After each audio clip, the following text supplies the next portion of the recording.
Hey guys, how is it going? It's your boy Gazza9919 here, and what we're going to be doing today is changing the brakes and the passenger side caliper on the Golf that my partner has. It's sort of a simple job. The only really sort of in-depth bit of it is bleeding the brakes, where you'll need somebody else. If you don't have anybody else, then you can get bleeding kits, but I've got somebody else, so I'm not going to go spending money.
So now you want to remove the pad wear sensor, which is this here, which I believe if you get a flathead down there and just push, just sort of push down on it, then you can sort of release it. It is a bit fiddly, be patient, try not to break it. Now with these slide pins, you will just be like loosening them forever and ever, and that's because when it gets to a certain point and there's no thread, you have to sort of do a twist and pull motion, so then you can pull it out there.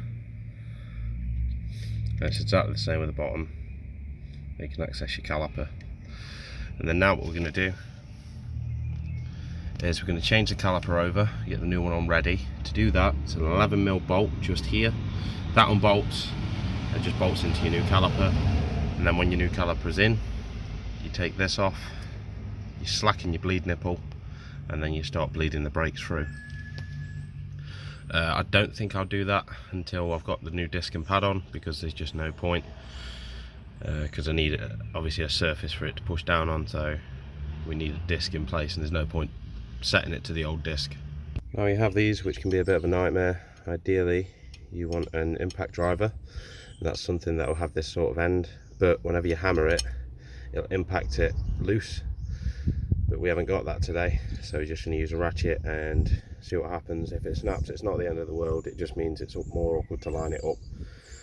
It's basically to hold the disc on, but realistically your wheel's going to do that job anyway, so it doesn't really matter too much if you lose it or it snaps off.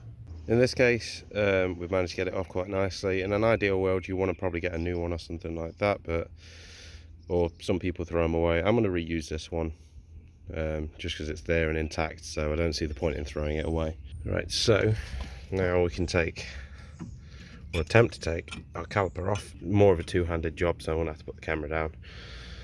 And then you can get it off, and make sure you don't strain this cable in any way, shape or form, because the last thing you want is this thing cracking. So the caliper's off, suspended there. The next issue you have is you can't get this disc off because the bracket's in the way. Not to fear, there's just two bolts behind here, both 21mm.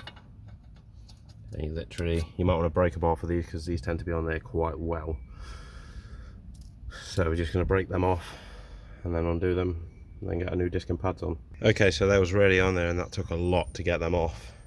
What I did is just sort of got my jack bar and used it as an extension. So I sort of put it like that so I had extra leverage. The reason I did that, I didn't use that, is one, you ain't got as much manoeuvrability without the ratchet. If you've got a ratchet breaker bar, you're laughing, but for this situation you're probably best just doing that. Right, let's get this off.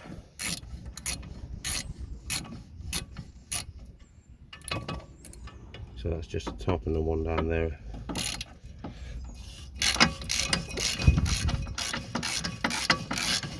Right, okay, so that's the new disc on, and the retaining screw put back in. Don't want to go mad with tightening that, because you're just going to make life harder when it comes to changing them again, or the next person, it will just make their life harder. So put that there like that.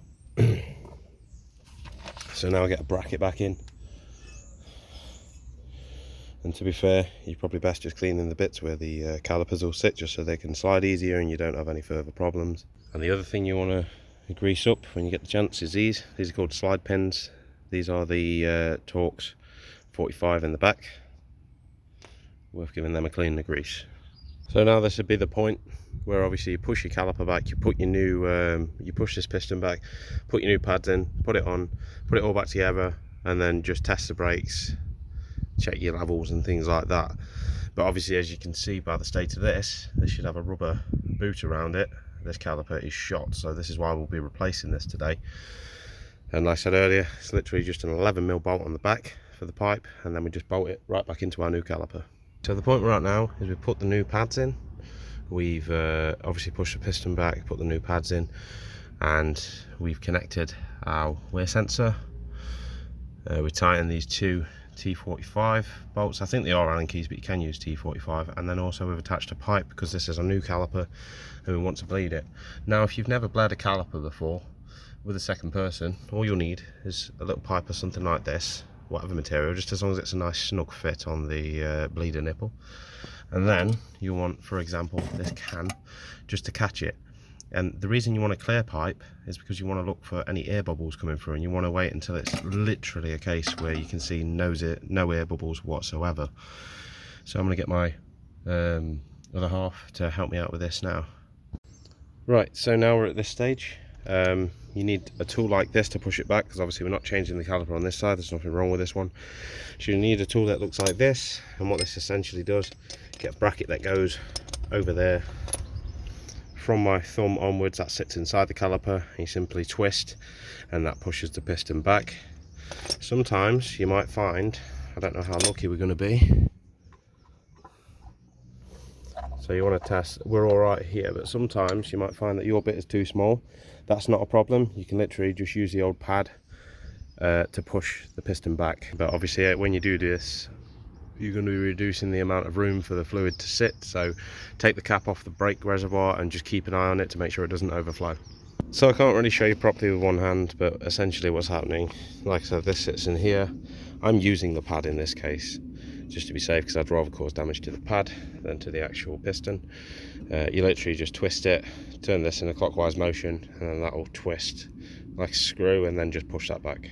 And don't worry, you can't go too far, it will stop you when you've reached the end of it pushing back, and you want it to go all the way back anyway. When you've done all of that, you want to put your slide pins back in, you want to put the caps that go on top of them back on, to keep any dust out of there or brake dust or anything. And then you want to put your retaining spring on the front, which is a bit fiddly, but just make sure the 2 points are in both the holes on the caliper and the flat pieces are on the caliper holder.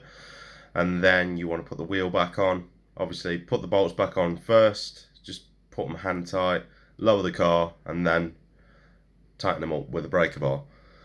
And that is basically it, really. Just another thing to mention, when you are bleeding calipers, if you have somebody else doing it with you, you just want to slacken the bleed nipple off as they're pushing down on the pedal and tighten it up, and then let them lift up on the pedal. And the reason for this is, if you're just leaving it slackened off, they're going to push the fluid out, and then as they lift the pedal back up, they're just going to drag air back into the caliper. And that is the thing that we're trying to avoid, because we're trying to get rid of all the air, not make more of it. So that is how you do that. I hope this video has helped you. If it has, or if you've enjoyed the video, please don't forget to like, subscribe, and maybe even hit that bell icon for notifications on future uploads.